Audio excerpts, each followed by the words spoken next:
So here we have the Ford Ecosport on a 70 plate. I'm going to start off by hopping inside the car and running through some controls first of all. Okay, now that we're inside the car, we're going to start with the dials. Over on the left hand side we have the rev counter, on the right hand side the speedometer, and then in the middle at the bottom the coolant temperature gauge and fuel gauge. Above that we have the main trip computer, which includes the total miles for this car. They are 24,262. You can change the information that's displayed in that section using buttons on the steering wheel. So as you can see, we have a trip computer, digital readout for the speedometer, our sat nav menu, audio and telephone as well, vehicle settings, and then we are back around to the beginning again. And the buttons that I was using to do that are just here. Below that, we have cruise control and speed limiter, and on the right hand side, stereo and phone controls, including voice activation for the phone. You'll only be able to use that once you pair the phone up to the car, and that is done over on the touchscreen in the center just here.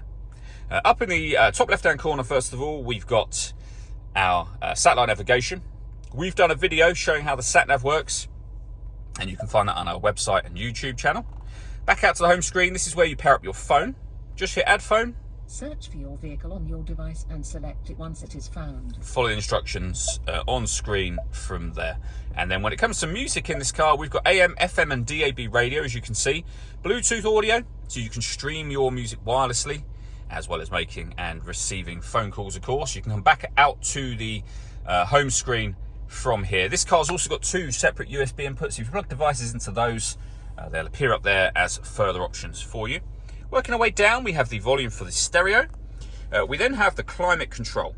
So firstly, you can adjust the temperature that you'd like the car to be. The fan speed.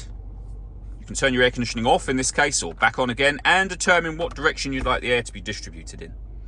If you wish to, just hit automatic or auto.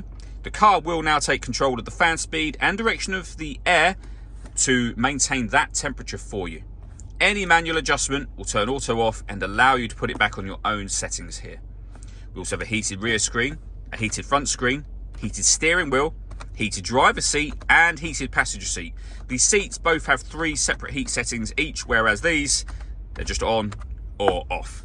We have the 2 USB inputs I mentioned a moment ago. This button turns off the stop and start. This car is designed to cut out when it's stationary in traffic to save you fuel. That system's turned off when that light shows. And you can turn the traction control for the car on and off from here.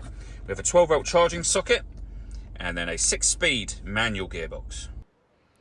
All that leaves me to say is thank you for taking the time to watch this video. If you'd like to come and see the car in person and have a test drive, please feel free to call either of our MJA sites. We'd love to hear from you soon.